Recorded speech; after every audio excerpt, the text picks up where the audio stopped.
ரொம்ப ஃபேமஸாக இருந்தாங்க. அதனால் எல்லா சினி இண்டஸ்ட்ரியில் இருக்கிற எல்லாருமே வந்திருந்தாங்க. அதில் டைரக்டர் கே பாலச்சந்தர் அவர்களும் வந்திருப்பாங்க.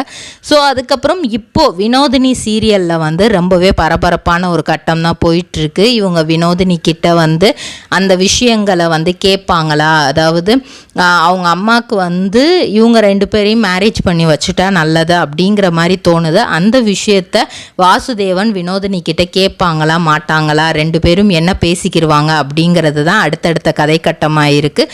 அதில் இவருக்கு டாக்டராக நடிக்கிற திவ்யா அப்படிங்கிறவங்க ரொம்பவே சூப்பராக நடிச்சிட்டு இருக்காங்க. அவங்கள பார்த்து இவர் நிறையாவே இன்ஸ்பயர் ஆகிருக்காராம். அது மட்டும் இல்லாமல் நீ ஃப்யூச்சரில் பெரிய ஹீரோயினாக வருவ அப்படின்ட்டு அந்த பொண்ணையும் பாக்குமட்டை தயாரிக்கும் மிஷின் கிடைக்கும். அதற்கான ரா மெட்டீரியல்ஸையும் வருடம் முழுதும் நாங்களே சப்ளை செய்து வருகிறோம். நீங்கள் செய்யும் தட்டுகளை நாங்களே எடுத்துக்கொள்கிறோம். அதற்கான லோன் வசதியும் செய்து தருகிறோம்.